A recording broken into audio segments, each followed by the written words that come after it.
G'day and welcome back to Ranless Z. We, had a decent start last time.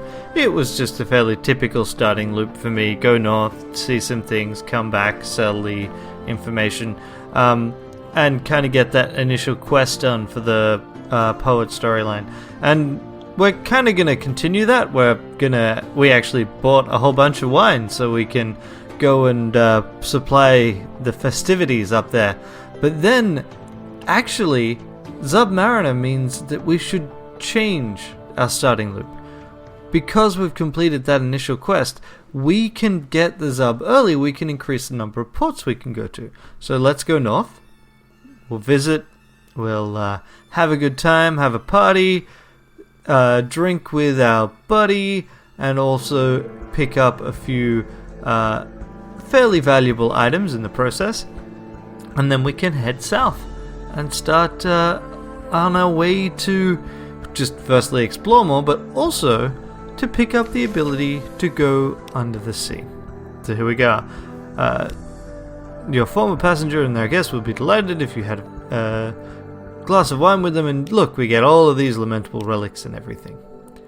And so then it's just a matter of, the typical things you do at port: explore, find a bizarre thing, pass a reward, get a thing from an outlandish artifact because it's from what lives on the other side of the mirrors in this world, and have a good time. And I think I also I just grabbed a port report. I may visit the curator. I'm not sure if you need to do that to pick up that quest. But I mean, it's just the fairly typical standard stuff. I've never actually got the yacht. I don't know if it's really worth doing.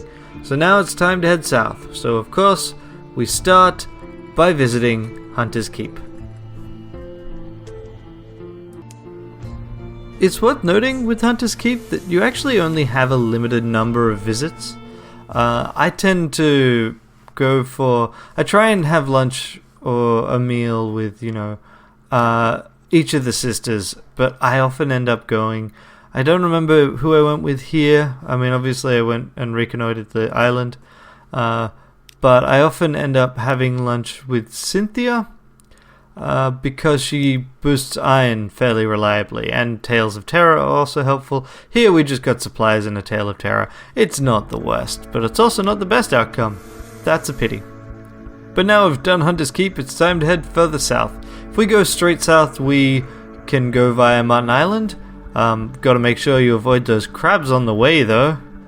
But I don't think we stopped there first. In fact, instead, we went straight on to the Canal, the entrance to the Unterzee from the surface.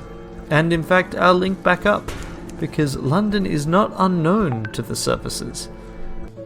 We do in fact have this fancy link. I also, for some reason, started to speak to my officers. I think I was trying to work out whether or not I had picked up the destinations, or whether I wanted to spend secrets. So here I spent some secrets talking to the outcast, which gives us some more hearts, because I've got secrets to spend, and that's the simplest way to increase stats in this game. So that was worth doing. So we discovered the Canal, which it's one of the as something on the northwest and south edges of the map. It is in a fixed location. It is entirely predictable where it is, and so here the dark waters run bright, and we pick up the Gnomic Gallivant and an enterprise of dubious origin, a riddle. There are 10 individuals in a room, one of whom is an ancient tyrant. How can you distinguish him? Answer: burglarize a private library for a picture of him beforehand. As the dinner bell sounds throughout the port, you carry a ladder to one of the long-moored, half-legal ship hostels. You prop the ladder to the porthole of what the Gallivant assures you is the cabin of a French diplomat. He ascends swiftly, leaving you to carry the ladder away. Half an hour later, the Gallivant is back on your deck. He polishes his ruby cuffs. I have seen the face of eternity printed in ink. It was a terrible face. Okay, job done. That quest will continue later on. and it's time for us to head south and explore what we can find on our way to Port Carnelian, where we get that ship upgrade. And the first of these islands that we find is Visage.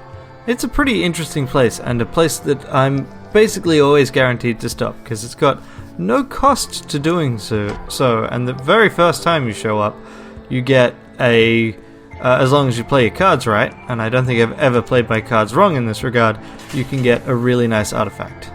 So hide your face.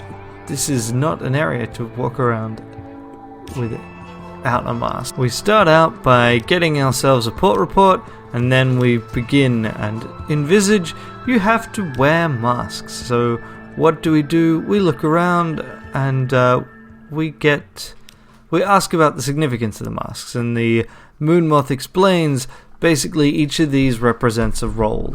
So the frog mask, which is the one I think we go with, is basically a typical tourist mask. Eye holes are large and they're fitted with spectacles, and basically you are meant to wander around being ignorant and foolish.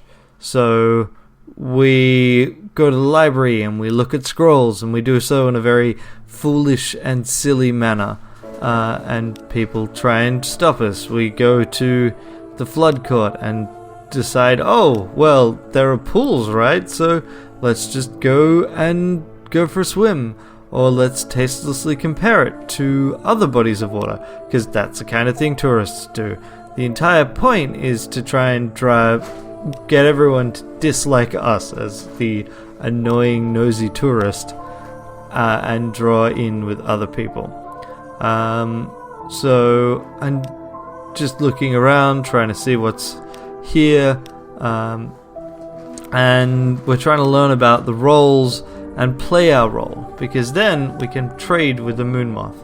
So we trade with someone who has a different role from us, who wants to go away, and it's a matter of, this gives us other social options and things that we can do, and we can try to bring up this. I don't think I quite know the right way to play the moth nature in this, but I certainly don't do it too terribly. And then you actually get to kind of take part in, well, firstly there's like this more open ritual, but there's also a ritual that you have later on, and I'm just trying to evaluate these choices. I don't think I've ever done this one before, and but we are apparently sticking well enough to the moth roll, and just looking at what we should do, trying to boost my awareness of the roll, and then we can enter the giant mask that's part of the island, and fall in line with the others. I've never brought a flare in. I'm kind of interested to see what that would be. I'm not sure if you can redo this actual ritual participant piece, but I've basically always stuck through it, because it turns out once you get through it, you are able to pick up a treasure. I'm actually trying to recall the name, but it'll come up again in the video, where we happen to pick up a captivating treasure. That's the one, and those are about 1,000 echoes. It's really useful to show up here the very first time, which is basically why it's always worth it. And a secret, like that's a free stat point. It's definitely worth it, and I really kind of regret not having spent as much time in Visage as I played the game to try and see what more you can do there, because that initial visit is probably like the biggest payoff. And now we head south, and it turns out that the Isle of Cats is super close to us, so we basically show up there almost immediately. And again, like, this is an area that I'm never too keen on. It involves trading in very illegal things within the Neath, but more importantly, just red honey super creeps me out. Like, it's really cool, the idea of being able to explore someone's memories, because red honey is kind of a substance that is capable of absorbing memories and allowing other people to experience them. But you lose those memories when it goes into the honey, right? And that is not cool. That is really creepy, and I do not want to do that. So I basically do as little as possible here at the moment. I just pick up the port report, which is probably the most important part. The more islands you can visit, the better. So that's what I do. And then we head south, trying to, again, see what we can find on the way. I think we're pretty much there, though. As I explore, I kind of flick the map up, try and check where I am, get my bearings. There we have a bit of civilian shipping, which always acts strangely in Sunless Sea. Still haven't gotten rid of that. I think the idea has always been that there should be plenty of civilian shipping, but instead we just get bits here and there, and it has a tendency to randomly vanish. You're not meant to kill them. It is definitely bad for your terror level to do so, but it's meant to add a bit of flavor. And here I'm also desperately trying not to attract too much attention from the Behemostache, as we finally approach the Port Carnelian. And here we basically immediately can benefit from having done the Zubmariner questline. I appreciate that you do it with one captain, and every future captain can just show up at the old Sapphire processing plant and get it done. So for some reason I go with the port report first. Don't quite know why. And then I choose to try and pan for sapphires and fail. But at least you get tale of terror from it. And here we go. See? So your money's no good here. Your predecessors, they're in such debt to my predecessor that boom, immediately they've made the changes to my ship, so I have the ability to go under. And now it's time to head back up and just kind of keep an eye on that fuel level and my supplies as I return. Trying to pick up what I can discover, but also see what other things I can find on my way back. I mean, I've got 9 fuel, I've got 8 supplies, I've got the time to spend. So, why not? There's no hurry. The longer I spend, the more potential money and items I can earn from visiting islands. So, let's do that. And almost immediately I happen to find the shark, and I kind of experiment. The shark is ridiculously tough, right? Especially since I have the basic starting gun. But on the other hand, it's stuck around these islands, and the AI is not the best at dealing with it. So I kind of ponder whether or not it's worth fighting it. And I eventually kind of decide I don't think it's worth the risk, but I give it a go. I do about 50 damage, I think, in the process. But it's just, I mean, the problem is I'm burning, because I've got my lights off for a chunk of it, I'm burning terror, I'm taking risks, and it does hit me, and you can see how much damage that does. And I just don't want to lose the captain. I think it'd just be better to wait until I've got a bigger ship and got a better gun, and just, a pair of better guns in fact, and head over here. So, find the Reef of Roses.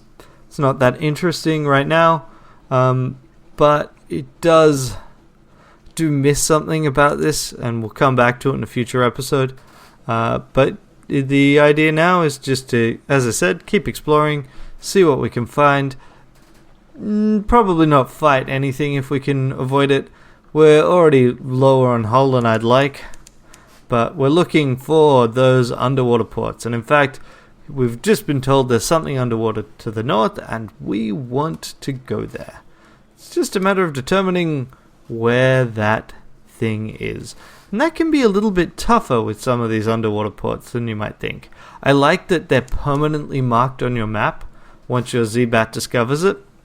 Unlike the actual islands, but it still can be pretty difficult because they don't all actually appear visible in the water beneath you. So you kind of just looking at the map and then you see the port sign and go, oh, I need to dive. So this is kind of how long it takes as I circle around.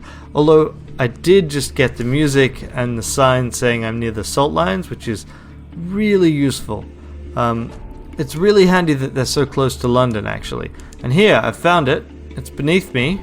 Unfortunately, it's literally beneath me, so I can't dive yet. And so I'm just kind of spamming the dive button until I clear the obstacle. Because it won't let you dive if you basically hit something on your way down. So you just... This is definitely a design flaw that I have no way of knowing where the clearer waters are. I was like, surely by now. Come on. And finally. And so what we discover is the underwater port of Rack. A group of people that go around wrecking ships and then mining them for resources. Why? I don't know. I actually don't seem to have figured out the requirements for talking to anyone at Rack. So it just kind of is a port report for me at the moment. I'm sure eventually we'll figure out how to do the actual storyline here. And it did cost us a tale of terror to get in, but all you need to do for that is to do it once. And so the key thing actually that I found out about Rack is that Rack will buy and sell your goods like supplies and fuel at slightly more than they cost in London. So in a pinch, it's a pretty handy way of recovering some of your costs. It's still not good enough for you to really want to use it as a travel loop. You'd need a lot, but yeah, we got that. And we go and talk. There's also a composer in Rack that we will eventually want to use, I suspect. But we'd need to encounter more drownies and collect some songs, which sounds like a good time. And here, as you can see, right, you can sell fuel for 11 and you can sell supplies for 22, both of which it's 10% more than you'd otherwise spend. It's not much, and it's certainly not enough in this ship to justify the cost of doing so, but it could be useful. And so this is telling us there's an underwater settlement to the southwest. I'm kind of not so sure about whether or not it's worth it, and I kind of am just thinking, you know what, I am already underwater. I think I'll risk exploring a little bit under here. The problem is I just don't want to die to the freaking constant companion, and the constant companion will turn up again if I spend too long down here. It is a guarantee. It's got a certain chance of spawning every so often. And so it's like, okay, oh look, here is something on its way to me now. Get out, get out, get out, get out, get out, get out, get out. And up we go. So here we are at the salt lines, and there's also a big tough thing up here. A giant one of those crabs that are near London, in fact. But key part is we're at the salt lines. We can actually talk to the guys at the salt lines. This Crawling Stars event is kind of silly. I don't know, not that keen on it. It's a luck check, or there's just not much to it. But here's the salt lines, and the salt lines are super useful for trying to get some cash early on. You do need 200 cash to kind of start the chain, but it turns 200 cash into 500 cash. So I'm really glad that I found it, and I found it so close to London, because it's again one of those things where you can only do it so many times in any given run, but it is a way of turning medium amount of money into a larger amount of money in fairly short order, and that is always pretty nice to have. And now I'm just like trying to determine, I've got 4 fuel, 6 supplies. I'm just trying to determine whether or not I should be heading home. I figure I should be heading back in a Londonwards direction, but maybe it's worth just doing a little bit more exploration.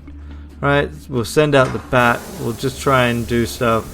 Actually, I think at this point it's like, hey, let's go underwater and let's head towards Martin Island, because I do have a submarine. I kind of do want to explore under the sea. I'm a bit nervous about it, right? I mean, the previous captain died this way, so maybe it's not the best of plans. And this is a pretty uneventful trip, and we just head over to Martin Island, so I'm going to skip ahead to there. So we just surface here at Martin Island, pick up the port report, and do a bit of chatting to, look for the time away from port, pick up the Wandering Parson, who's one of the Zub characters that we can use, and try and get some stuff done. I think I went with knowledge because I just basically like improving my stats, so knowledge is generally a better choice. So we just explore along the shore. I think I consider getting the Wretched Mog, but it's not actually a better companion for me. It's just and it costs 3 supplies, and right now I got 5 supplies, which is not really enough to do that. Instead, it's just walk along the beach and see what's there, and that pulls from a pool of random events that are the same pretty much everywhere, and chat to the fishermen, get some money, get going.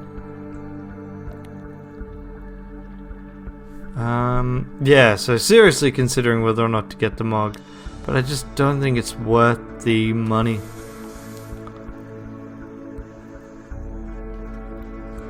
Alright, with that, it's like, I've got 3 fuel. What do I want to do? I don't really need to head straight back to London, do I? I can do a bit of exploring, I can look around, I can see if there's anything nearby, certainly. And then this way I can just fill in the map a bit more. Ideally, I don't want any black on that map, so let's do a bit of exploration. Hey, and here we go. Demo Island is right nearby, so let's head there and have tea with the guy that runs the place. Demo Island, or Iron and Misery Cove Funging Station. It's where they harvest fungus for all sorts of purposes.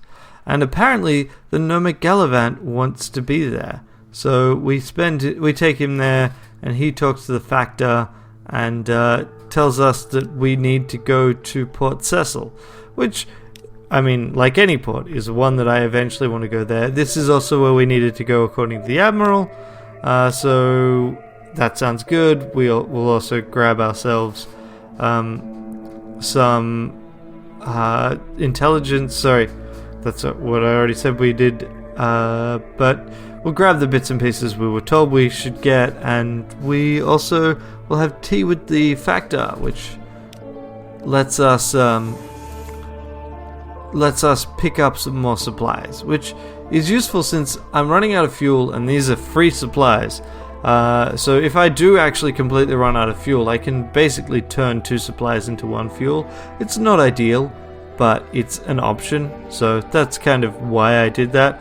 And it's really getting to the point where I should head back to London, so that's what I'm doing. I'm basically going to go straight for London here, making a brief stop at a lightship. And the reason for making that stop at the lightship is that you can trade your recent news for a Tale of the Z. So that seemed like a fairly good trade for me.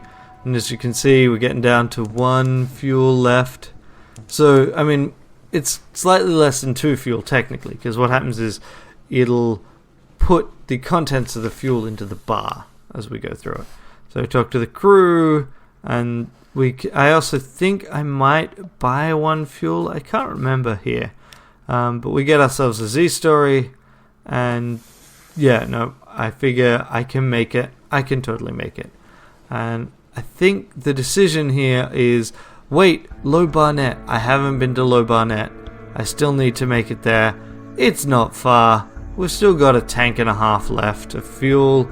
It'll be fine. And so off I go, heading up and down, up and then down to Low Barnett and dropping off the parson. And also just picking up that port report. That's 2 new ports for us. That's great. Just from having Zubmariner, plus the possibility of more. And there's even something nearby, but it's not something useful. Yeah, see? Just some weird ink pod thing. Didn't really get that one. But actually, apparently that boosts terror and reduces hunger. It's not a great trade, actually, but it'll do. And so we head down into Low Barnett and talk to the people of the church. A sunken church with docking ports, sediment built up in the lower walls, and hey, it's a call to worship. So the parson gets to go over here and look around. We also look around, but we just kind of pick up the port report and don't actually get involved in any of the contests because I basically don't. I want to get the achievement thing for having visited a location and the Admiralty favor. So I figure I might as well wait until after I have at least spent one port report on this process before I go here and start telling tales. So that's what I did. I just kind of looked around. I do want to get to the point where I can spend my time at port. But on the other hand, since I didn't, one of the things I can do before I head back to London, I've got just under one whole thing of fuel left. I'll be fine. I've totally got the fuel to go to Hunter's Keep, or do I? I thought I did. No, I played it safe. I considered going to Hunter's Keep. I definitely remember that, but I kind of eventually went, you know what? I don't want to spend 40 echoes on making an easily preventable mistake. And if you're out of fuel, by the way, there is a thing to get you back to London. They just charge you an outrageous fee if you basically run out of fuel in the harbour, which I kind of like. It's entrepreneurs, I guess we should say. But yeah, so we made it back to London. It's time to sell all those port reports and pick up any other quests and things. So we can collect messages, and we got the opportunity to let people sign in. Here we've got that basic little blind bruiser commission, which is kind of always nice to have. It gives you some supplies, but also it lets you decide, it encourages you to go to places. And frankly, for the most part, they've never been so onerous that I've been that worried about it. But it definitely can be worrying if you get a distant location from him as to where to go, because then you don't want to go back to London, and London is kind of where you got your safe places. So we went here and we sold things. We did manage to get moves in the Great Game, which is great because I want to get a tattoo of that because it increases pages, and pages is kind of the stat I want to increase the most. It makes increasing other stats easier, so give me them pages.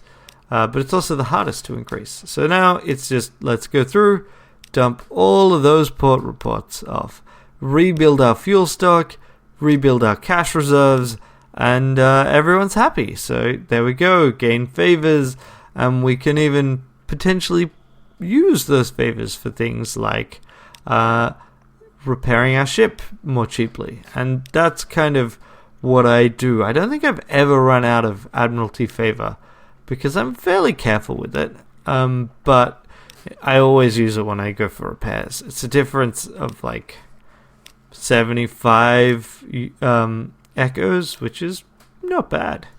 We just go through and sell all of our port reports, and that took us from 1 fuel or 0 fuel to 10. Not bad at all. And our cash went up by almost 400 echoes. Again, not bad for our second trip out. It is made easier by the fact that I inherited money from my previous captain, so I could afford the wine, but it definitely worked out well for me. And I'm just trying to work out if there's any purchases I want to make other than consumables, but I think I decide against it. But it's just now this kind of preparation for the next trip. And so with that, we'll kind of just leave it behind for now. I think there's no real point in doing much with most of these, so I'll see you next time. I hope you've had fun watching. This has been a very different way to prepare an episode for me. It looks like I basically have, although I've tried, I haven't left enough pauses to go through and read the text. So it's going to be different. I'm going to do a lot more just summary of text in this version. And I'd really appreciate your feedback as to whether you would prefer me spending the time and effort to read out the text, which will probably involve kind of pausing the video and looping the sound while I read things. Or if you like this summary approach. So let me know in the comments below. And until next time, I hope you have a great day. Bye. Thanks for watching. I really appreciate you spending the time and effort watching the videos I make. If you'd like to watch more, on the left there should be another video from this playlist. On the right there will be whatever YouTube recommends. And in the center there is a convenient subscribe button, just in case you need it.